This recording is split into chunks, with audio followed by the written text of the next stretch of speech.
BJP, Congress, TMC, DMK, RJD, blah blah blah, जितनी भी parties हैं, इन सारी पॉलिटिकल पार्टीज में पता है क्या चीज कॉमन है? वो है डोनेशंस लेने की चाह।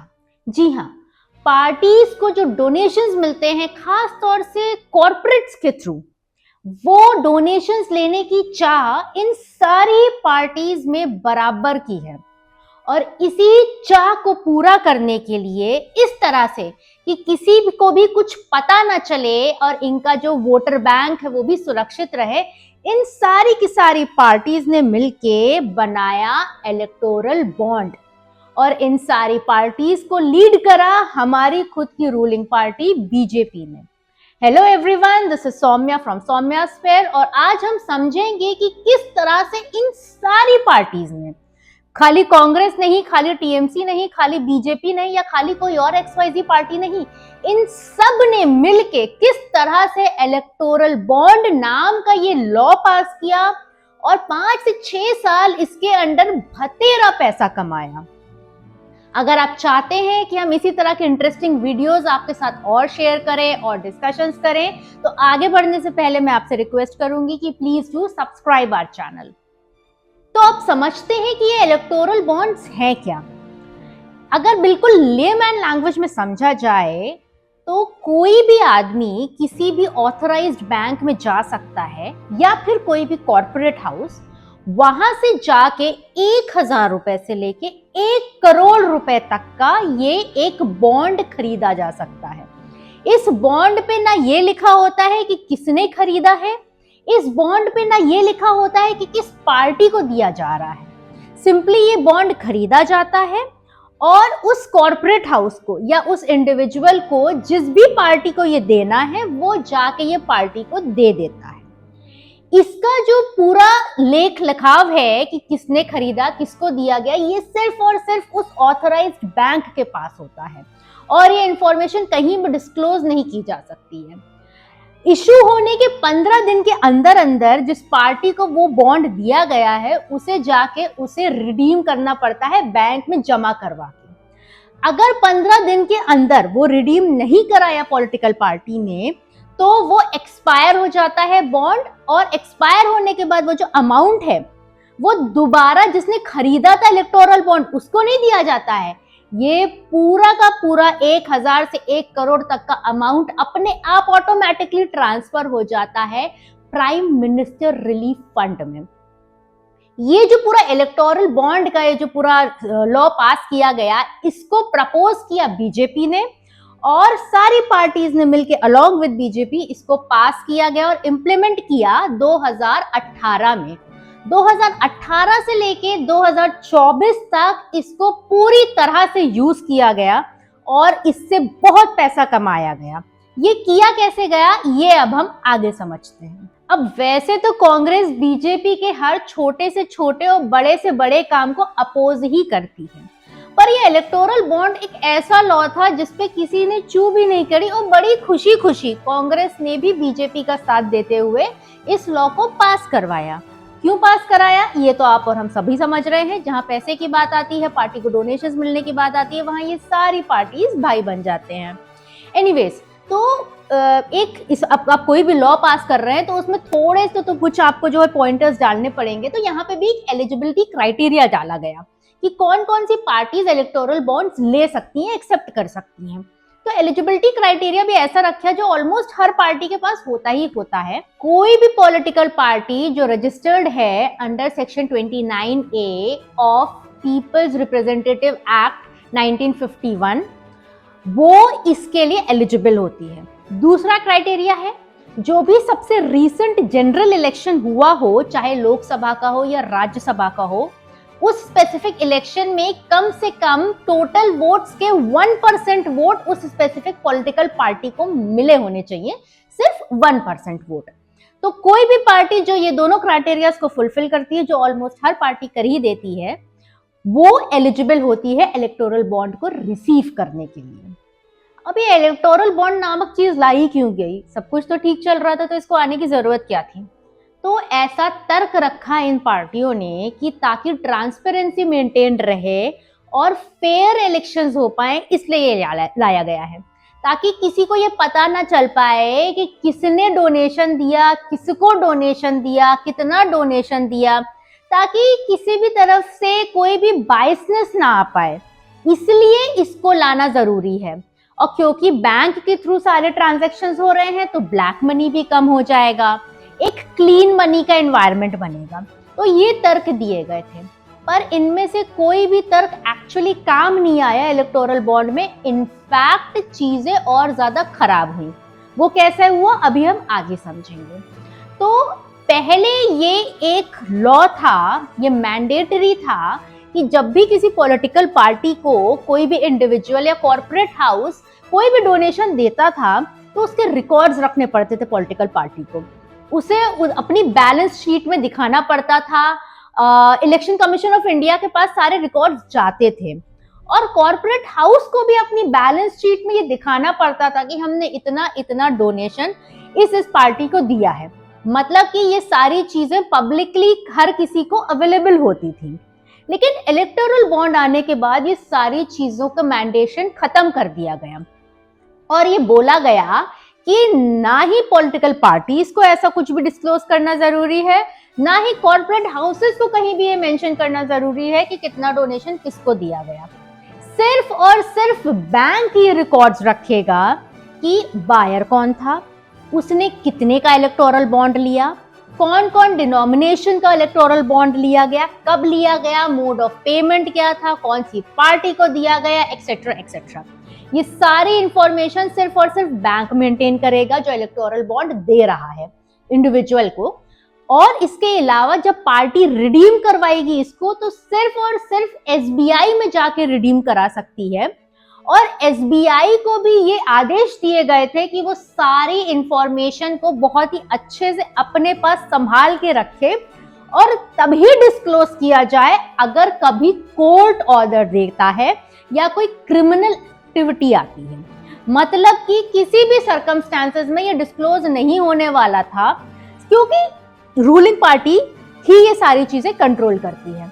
अब आप इसको ऐसे समझिए, अगर किसी ने बहुत सारा डोनेशन दे दिया रूलिंग पार्टी को फॉर एग्जांपल, तो रूलिंग पार्टी इसको कभी बाहर ही नहीं आने देगी, वो हमेशा इसको डिस्क्लोज ही रखेगी और कभी किसी को पता ही नहीं चल पाएगा कि एक्चुअली कितना पैसा दिया गया। क्योंकि जैसा हम और आप हम समझते हैं कि लॉज, रूल्स, रेगुलेशंस ज्यादातर रूलिंग पार्टी ही डिसाइड करती है, हैंडल करती है। इलेक्टोरल बॉन्ड्स को सही साबित करने के लिए 2017-18 के यूनियन बजट की स्पीच में उस समय के finance minister mister Arun Jaitley ने ये बोला था कि ये एक क्लीन मनी है। क्योंकि सबसे पहली चीज, ये पूरा का पूरा जो रिकॉर्ड्स हैं ये बैंक के पास रहेंगे जो कभी भी इंफोर्समेंट एजेंसीज निकलवा सकती हैं। दूसरी चीज, कोई कितना भी डोनेशन किसी भी पार्टी को दे दे, कोई कॉर्पोरेट हाउस मान लीजिए, लेकिन इसका पता किसी भी दूसरी पॉलिटिकल पार्टी को कभी नहीं चलेगा। और तीसरी चीज ये थी कि कैश से हट के सारा का सारा ट्रांजैक्शंस बैंक के थ्रू होगा, तो ऑब्वियसली ब्लैक मनी के ऊपर थोड़ा सा कंट्रोल लगेगा। अब ये इलेक्टोरल बॉन्ड का जो पूरा लॉ पास हुआ, ये खटक तो कुछ लोगों को रहा था और वो जो लोग थे वो थे एसोसिएशन ऑफ डेमोक्रेटिक रिफॉर्म्स और communist party of India Marxist. तो इन लोगों ने मिलकर 2018 में कोर्ट में पिटीशन जारी की कि इसके खिलाफ जो है एक्शन लिया जाए, ये एक अनकॉन्स्टिट्यूशनल लॉ है। फाइनली कई सालों तक कोर्ट केस चला और association of democratic reforms versus union of India, इस केस में फाइनली 2024 फरवरी में कोर्ट ने इलेक्टोरल बॉन्ड को अनकॉन्स्टिट्यूशनल घोषित किया और ऐसा बोला गया कि ये स्पेसिफिक लॉ इलेक्टोरल बॉन्ड्स का वोटर्स के राइट टू इंफॉर्मेशन को वायलेट करता है अंडर आर्टिकल 19(1)(a). इसके अंतर्गत फाइनली इलेक्टोरल बॉन्ड्स को खत्म किया गया फरवरी 2024 में और एसबीआई को बोला गया कि आप अप्रैल 2019 से लेके फरवरी 2024 तक जितना भी इलेक्टोरल बॉन्ड से रिलेटेड डेटा है, किसने लिया, किसको दिया, एक्सेट्रा एक्सेट्रा, वो सारा का सारा रिलीज कीजिए पब्लिकली। ये सारा डेटा इलेक्शन कमीशन की वेबसाइट पे अवेलेबल है, आप और हम कभी भी कोई भी जाके देख सकते हैं। इसके बाद जब 2024 में ये डेटा रिलीज हुआ तब जाके इलेक्टोरल बॉन्ड्स की असलियत सबके सामने आई और तब जाके पता चला कि सबसे ज्यादा बेनिफिट इसे किससे हुआ था। वो हुआ था बीजेपी पार्टी को, रूलिंग पार्टी को। ऐसा कैसे हुआ था ये अब हम समझेंगे। अब जब इलेक्टोरल बॉन्ड्स को 2018 में लाया गया था तो उसको सबसे ज्यादा पावरफुल माना गया था क्योंकि वो ट्रांसपेरेंसी रखता है इस तरह से कि कौन दे रहा है और किसको मिल रहा है सारा पैसा डोनेशन के फॉर्म में, ये कहीं भी डिस्क्लोज नहीं किया जाता। एक तरह से एनोनिमिटी पूरी जो है मेंटेन करी जाती है। पर एक्चुअली ये जो एनोनिमिटी वाली पूरा खेल है ये ही ट्रांसपेरेंसी को कम करता है। ऐसा क्यों होता है? ऐसा इसलिए होता है क्योंकि आप और मैं बीइंग वोटर्स हमें कभी पता ही नहीं चलेगा कि किस कॉर्पोरेट हाउस ने कितना पैसा किस पार्टी को दिया। मान लीजिए कोई बहुत बड़ा XYZ कॉर्पोरेट हाउस है, उसने बहुत सारा डोनेशन रूलिंग पार्टी को दे दिया और रूलिंग पार्टी को बोला कि ये और ये लॉज जो है मेरे हिसाब से आप बनाइए ताकि मुझे मेरे बिजनेस में फायदा हो। तो आपको और मुझे कभी पता ही नहीं चल पाएगा कि जो लॉज एक्चुअली बनाए जा रहे हैं वो पब्लिक इंटरेस्ट के लिए बनाए जा रहे हैं या फिर एक स्पेसिफिक बिजनेस हाउस के इंटरेस्ट के लिए बनाए जा रहे हैं, क्योंकि उस बिजनेस हाउस ने इतना इतना करोड़ों अरबों रुपए जो है इस पार्टी को दिया है। क्योंकि ये इंफॉर्मेशन कभी रिलीज ही नहीं होगी तो वोटर्स को कभी ये पता ही नहीं चल पाएगा कि चल क्या रहा है। इसके अलावा ये सबसे ज्यादा बेनिफिशियल होगा रूलिंग पार्टी के लिए और ऐसा हुआ भी। वो इसलिए हुआ क्योंकि जो भी कॉर्पोरेट हाउसेज हैं वो रूलिंग पार्टी से या तो डर के कि उनको अच्छे से बिजनेस करने दे रूलिंग पार्टी, इसलिए उसको खूब डोनेशन देंगे, या मान लीजिए किसी भी कॉर्पोरेट हाउस के ऊपर किसी भी तरह की कोई रेट्स पड़ रही हैं या पड़ने वाली हैं तो उनको रोकने के लिए वो बेतहाशा अमाउंट में सारा डोनेशन रूलिंग पार्टी को दे दे ताकि उस स्पेसिफिक बिजनेस हाउस के ऊपर कोई एलिगेशन ना लगे, कोई रेड ना पड़े, एक्सेट्रा एक्सेट्रा एक्सेट्रा। तो इस तरह की बहुत सारी चीजें हैं जो रूलिंग गवर्नमेंट कंट्रोल करती है। और जब किसी को पता ही नहीं चल रहा है कि कौन कितना पैसा किसको दे रहा है तो बैक एंड पे बहुत पैसा दिया जाता था कॉर्पोरेट हाउसेस द्वारा स्पेसिफिकली रूलिंग पार्टी को। अब 2018 जब ये आया से लेके 2024 तब तक ये चला इलेक्टोरल बॉन्ड का पूरा लॉ, इस पूरे टेन्योर में रूलिंग पार्टी कौन है ये आपको भी पता है, हमको भी पता है, क्योंकि पिछले 15 साल से एक ही रूलिंग पार्टी चल रही है। खैर, आगे बढ़ने से पहले मैं आपसे रिक्वेस्ट करना चाहूंगी कि please do subscribe our channel. Court के ऑर्डर के बाद जब डेटा रिलीज हुआ तो अप्रैल 2019 से लेके फरवरी 2024 तक के डेटा को अगर एनालाइज किया जाए तो ये पता लगा कि टोटल 18,871 इलेक्टोरल बॉन्ड्स को खरीदा गया था। इन सारे इलेक्टोरल बॉन्ड्स में से 97% इलेक्टोरल बॉन्ड्स जो हैं वो कॉर्पोरेट हाउसेज ने खरीदे थे, जिसका टोटल अमाउंट था 11,870 करोड़ रुपए। इतने अमाउंट के इलेक्टोरल बॉन्ड्स को कॉर्पोरेट हाउसेज ने किसी ना किसी पॉलिटिकल पार्टी को दिया। बचे हुए 3% इलेक्टोरल बॉन्ड्स इंडिविजुअल्स ने लिए, जिसका टोटल अमाउंट है 375.5 करोड़। अब अगर ध्यान से देखा जाए तो ये इंडिविजुअल्स भी किसी ना किसी कॉर्पोरेट हाउस से ही रिलेटेड थे। इसका मतलब ये है कि अंधा पैसा दिया गया पॉलिटिकल पार्टीज को कॉर्पोरेट हाउसेस द्वारा। ये पैसा किसी ना किसी वजह से दिया गया होगा, जाहिर सी बात है, कुछ लॉज में चेंजेस किए गए होंगे, इन कॉर्पोरेट हाउसेस को कुछ फेवरिज्म मिला होगा, एक्सेट्रा एक्सेट्रा। अब अगर हम ध्यान से इस डेटा को देखें तो हमें पता चलेगा कि टोटल 10 टॉप पार्टीज जिनको इलेक्टोरल बॉन्ड्स दिए गए इन 4-5 सालों में कॉर्पोरेट हाउसेस द्वारा, उसमें से जो सबसे पहले नंबर पे पार्टी आती है वो हमारी सेंट्रल की पार्टी है, रूलिंग पार्टी है, वो है बीजेपी पार्टी।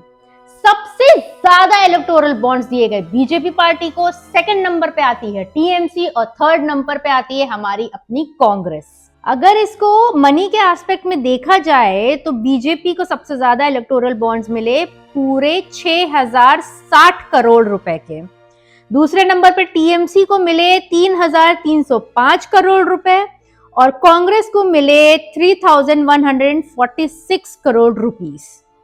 अगर और ध्यान से इस डेटा को देखें तो समझ में आएगा जो टॉप 10 पार्टीज को सबसे ज्यादा इलेक्टोरल बॉन्ड्स दिए गए कॉर्पोरेट हाउसेस द्वारा, ये पार्टीज कहीं ना कहीं रूल कर रही थी ना किसी स्टेट में।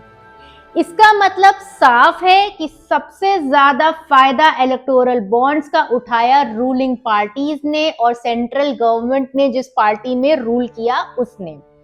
और ज्यादा स्टेट लेवल पे अगर हम इस डेटा को ध्यान से देखें तो हमें ये पता चलेगा कि तेलंगाना की बीआरएस, जिसने 2 बार कंसेक्यूटिव टर्म्स में पावर में रही 2014 से, उसको सबसे ज्यादा डोनेशंस दिए स्टेट लेवल पे, जो था 1806 करोड़ का। इसके बाद बीजू जनता दल था बीजेडी, जिसको 861 करोड़ मिले। द्रविड़ा पार्टी थी डीएमके, जिसको 639 करोड़ मिले। ये ट्रेंड साफ साफ दिखाता है कि स्टेट लेवल पे भी रूल करने वाली पार्टीज, और ऑब्वियसली बीजेपी सेंट्रल गवर्नमेंट में थी, इन्हीं पार्टीज ने सबसे ज्यादा पैसा उठाया इलेक्टोरल बॉन्ड्स के द्वारा। अब कॉर्पोरेट हाउसेस ने टोटल 97% जो इलेक्टोरल बॉन्ड्स थे वो खरीदे, जाहिर सी बात है, उनके पास बहुत पैसा होता है। और जो 3% इंडिविजुअल्स ने खरीदे, वो 3% इंडिविजुअल्स में भी जो टोटल लोग थे, जैसा कि हमने पहले बताया, वो सारे या तो किसी ना किसी कॉर्पोरेट हाउस के हेड थे या उन्हीं के एम्प्लॉयज थे। मतलब उन इंडिविजुअल्स के थ्रू कॉर्पोरेट हाउसेस को ही फायदा हो रहा था। अब ये जो इंडिविजुअल्स ने भी इलेक्टोरल बॉन्ड्स दिए, इसमें भी 47.46% इलेक्टोरल बॉन्ड्स जिस पार्टी को दिए गए वो थी हमारी प्यारी BJP party. Advocate Prashant Bhushan ने इलेक्टोरल बॉन्ड के स्कैम को हिंदुस्तान का सबसे बड़ा स्कैम बोला, जो कि एक पॉलिटिकल कॉर्पोरेट स्कैम था, और इसमें सबसे ज्यादा जो गेन किया वो बीजेपी पार्टी में ने किया। या फिर हम इसको ऐसा बोल सकते हैं, इस पूरे स्कैम में जिसका सबसे बड़ा हाथ था वो था रूलिंग पार्टी बीजेपी का। अब कई बार ऐसा होता है कि स्कैम को करने के पीछे कुछ रीजंस होते हैं, हालांकि एक डिक्लेयर्ड स्कैम नहीं है, पर इस लॉ को पास करने के पीछे भी कुछ रीजंस थे, जिसमें सबसे बड़ा रीजन तो आपको हमको पता ही है, ताकि सबसे ज्यादा डोनेशन ले लिया जाए और किसी को पता भी ना चले। अब रूलिंग पार्टी ने सबसे ज्यादा डोनेशन लिया, ये बात भी क्लियर है, लेकिन इन डोनेशंस लेने के पीछे 4 वजहें थी, खास तौर से रूलिंग पार्टी बीजेपी के लिए। सबसे पहला जो इंटरेस्टिंग रीजन है वो है चंदा दो धंधा लो। जी हाँ, जैसा कि ये पूरा स्पष्ट खुद ही कर रहा है सेंटेंस, कि जैसे ही कोई भी कॉर्पोरेट हाउसेस किसी भी रूलिंग पार्टी को या पार्टी को चंदा देते हैं, वो रूलिंग पार्टी उस स्पेसिफिक कॉर्पोरेट हाउस के हिसाब से लॉज को रिफॉर्म करती है, अमेंडमेंट्स करती है, चेंजेस करती है, या वैसे लॉज पास करती है कि उस स्पेसिफिक कॉर्पोरेट हाउस को या इंडस्ट्री को भतेरा फायदा हो जाए। इसके अलावा और भी इंटरेस्टिंग चीज है, तो जब इलेक्टोरल बॉन्ड्स का एग्जिस्टेंस शुरू हुआ तो एक बड़ा ही इंपॉर्टेंट चीज जो पहले एग्जिस्ट करता था वो इसको हटा दिया गया, वो था नई कंपनियां। जब भी कोई नई कंपनी आती है तो इलेक्टोरल बॉन्ड के पहले रूल था कि उसको कम से कम 3 साल तक बिजनेस करना पड़ेगा, तभी वो किसी पॉलिटिकल पार्टी को डोनेशन दे सकती है, पहली चीज। और जो मैक्सिमम डोनेशन किसी भी पार्टी को दिया जा सकता है कॉर्पोरेट हाउस द्वारा, वो total 7.5% of the total profits ही हो सकता है। इलेक्टोरल बॉन्ड्स जब आए तो बीजेपी ने ये सारी कैपिंग हटा दी। अब 1 महीने पुरानी कंपनी जिसने कोई धंधा किया ही नहीं अपने जीवन में कभी भी, वो भी बीजेपी को अंधा पैसा या किसी भी रूलिंग पार्टी को या पार्टी को अंधा पैसा डोनेट कर सकती है बिना किसी कैपिंग के। ऐसा बहुत ज्यादा विजिबल है इस डेटा में जो आपके सामने ये ग्राफ आ रहा है। इस ग्राफ को अगर हम ध्यान से देखें तो दिखेगा कि टोटल 33 नई कंपनीज थी जिन्होंने अपने 3 साल होने के बहुत शुरुआत में ही डोनेशन देना शुरू कर दिया था। अगर इस ग्राफ में आप देखेंगे तो हमें पता चलेगा कि सबसे ज्यादा ये डोनेशंस दिए गए, बिल्कुल जाहिर सी बात है, बीजेपी पार्टी को, जो है टोटल 63.23 करोड़ का। इसके नेक्स्ट नंबर आता है बीआरएस पार्टी का, जो है 52.77 करोड़ का, और फाइनली हमारी अपनी कांग्रेस 39.60 करोड़ का।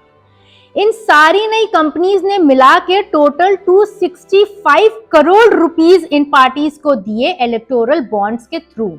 सबसे इंटरेस्टिंग चीज आप यहाँ पे जो नोटिस करेंगे वो ये है कि जो डोनेशंस नई कंपनीज ने भी दिए, जो शायद 2, 4, 6 महीने, 8 महीने, 20 महीने, जितने भी पुरानी है नई से नई कंपनियां, ये सारी 33 कंपनियां हो या दूसरे कॉर्पोरेट हाउसेस के द्वारा दिए गए डोनेशंस हो, ये सारे डोनेशंस ही रूलिंग पार्टीज को दिए गए, चाहे वो स्टेट में रूल कर रही हो, और बीजेपी तो नंबर 1 डोनेशन एक्सेप्टर इसमें पूरा था ही। इसके कुछ एग्जाम्पल्स हैं। तो एक है sharks infra development private limited group, T shark group का, जिसने तेलंगाना में बीआरएस को खूब भर भर के पूरा पैसा दिया डोनेशन के फॉर्म में, और वहां पे बीआरएस रूलिंग थी, तो उसने अच्छे सारे जो लॉज बनाए वो इसके फेवर में बनाए गए। यही सेम इंटरेस्टिंग आता है पूरा रूल फार्मास्यूटिकल कंपनीज का भी। ये पूरा जो आपके सामने एक लंबा चौड़ा लिस्ट दिया गया है, ये सारी फार्मास्यूटिकल कंपनीज ने भर भर के डोनेशन दिए हैं स्टेट लेवल रूलिंग पार्टीज को, जैसा कि आप देख भी सकते हैं, और नेशनल रूलिंग पार्टी बीजेपी को भी। ये सब सिर्फ और सिर्फ इसलिए किया गया है ताकि ऐसे लॉज बनाए जा सके इन स्टेट्स में जहां ये ऑपरेट कर रही हैं और हमारे देश में, कि इनके ऊपर किसी भी तरह का कोई लांछन ना लगे। एफडीए चाहे कोई चीज अप्रूव करे या ना करे, इनकी दवाइयां बिकती रहें, इनकी फैक्ट्रीज पे कोई भी रेड ना पड़े, एक्सेट्रा एक्सेट्रा एक्सेट्रा। तो इस तरह का खेल खेला गया। ये जो पूरा एक रीजन हमने अभी डिस्कस किया कि चंदा दो धंधा लो। सेकेंड इंटरेस्टिंग पॉइंट है हफ्ता वसूली। जी हाँ, आपने सही सुना, हफ्ता वसूली। तो हमारी रूलिंग पार्टी ने भी शायद हफ्ता वसूली बहुत अच्छे से की। तो हुआ ये कि अगर आप इस पूरे डेटा के ट्रेंड को समझें, तो सबसे पहली बात तो सेंट्रल गवर्नमेंट के पास सीबीआई भी होती है, ईडी भी होती है, इनकम टैक्स डिपार्टमेंट भी होता है।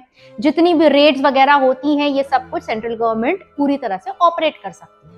तो अगर ट्रेंड ध्यान से देखा जाए तो बड़े बड़े कॉर्पोरेट हाउसेस हैं जिनके ऊपर या तो रेड हो चुकी थी या रेड होने वाली थी, उन्होंने एकदम से भर भर के इलेक्टोरल बॉन्ड्स खरीद खरीद के बीजेपी पार्टी को दिए हैं। ऐसा क्यों किया गया? ऐसा इसलिए किया गया कि या तो इन बड़े बड़े बिजनेस हाउसेस के ऊपर रेड ना पड़े, और अगर रेड पड़ गई है तो उसको शांति से खत्म कर दिया जाए। ऐसा भी एक ट्रेंड एनालिसिस किया गया है जिसमें पता चला है कि जब भी इन पार्टीज ने इलेक्टोरल बॉन्ड्स दिए बीजेपी पार्टी को, उसके बाद इनके ऊपर जो भी रेड पड़ी थी या जो भी किया था, वो मामला पूरा ठंडा सा पड़ गया, उसको पूरा रफा दफा कर दिया गया।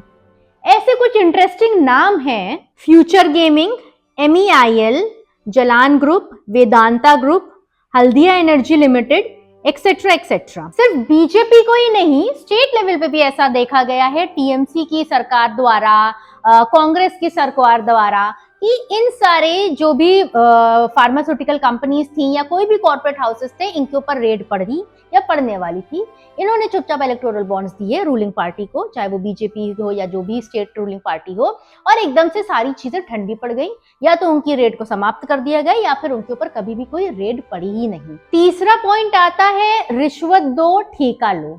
जी हाँ, इसके अंतर्गत आप रूलिंग पार्टी को, चाहे स्टेट लेवल हो चाहे हमारी अपनी खुद की बीजेपी पार्टी हो, उसको आप इलेक्टोरल बॉन्ड्स के फॉर्म में खूब सारा डोनेशन दें, और उसके अगेंस्ट रूलिंग पार्टी आपके कॉर्पोरेट हाउस को या आपकी कंपनी को गवर्नमेंट के प्रोजेक्ट्स दे दे।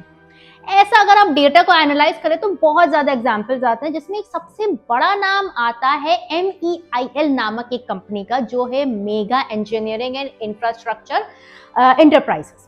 अब ये जो MEIL नामक कंपनी है, ये सबसे बड़ी कॉर्पोरेट डोनर रही है इलेक्टोरल बॉन्ड्स के फॉर्म में इन 4 से 5 सालों में, जिसने टोटल 966 करोड़ के बॉन्ड्स अलग अलग पार्टीज को दिए हैं, जिसमें बीजेपी भी है, कांग्रेस भी है, टीएमसी भी है, और करीब करीब सारी स्टेट लेवल रूलिंग पार्टीज हैं।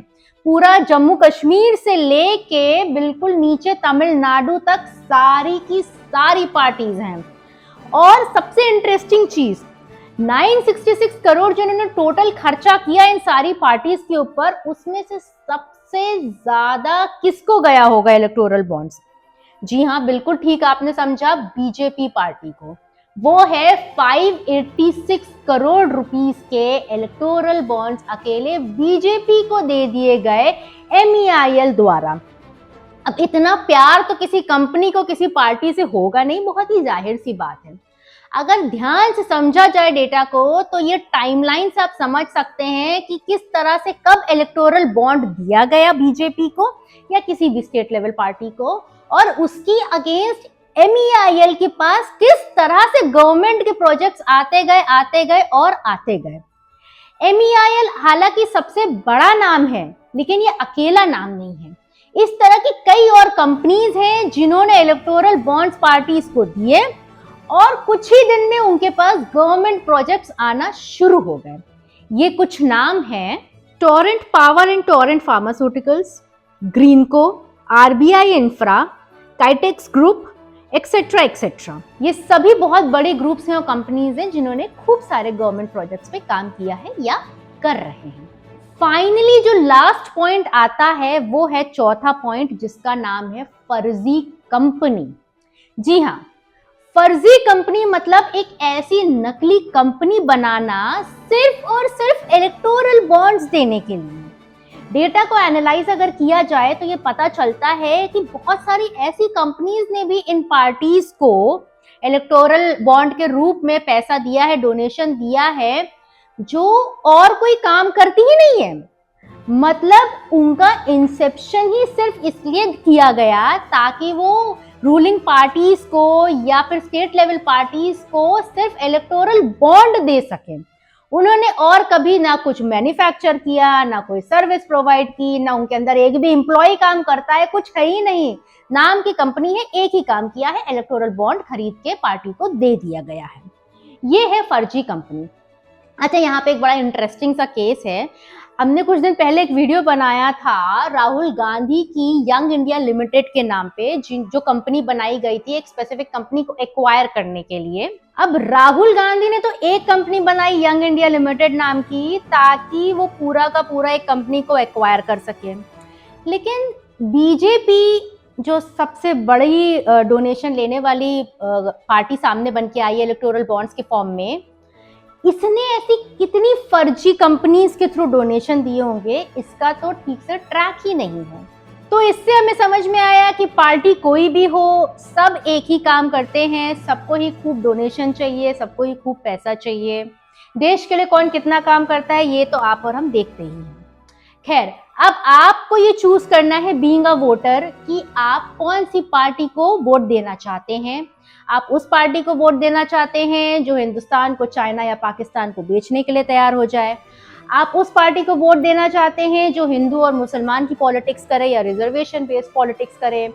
आप उसको अपना वोट देना चाहते हैं जो आपके घर में आके शायद आपका सोना ले जाने की बात कर रहा है, या एक्सेट्रा एक्सेट्रा। कोई भी पार्टी हो सकती है। हाँ, वो पार्टी भी हो सकती है जिसने आपकी इकोनॉमी को थर्ड लार्जेस्ट इकोनॉमी बना दिया है, या वो पार्टी भी हो सकती है जिसने हिंदुस्तान की आजादी में सबसे बड़ा कंट्रीब्यूशन दिया और इंस्टीट्यूशंस को एस्टैब्लिश करना शुरू करा। अब ये आपकी चॉइस है कि आपको कौन सी पार्टी ज्यादा पसंद है, लेकिन ये कह देना कि एक पार्टी बिल्कुल बिल्कुल साफ चरित्र की है, ये चीज गलत होगी, क्योंकि कोई भी पार्टी आपकी सगी नहीं है, कोई भी पार्टी साफ चरित्र के साथ एग्जिस्ट नहीं करती है। For more such interesting insights, please do subscribe our channel.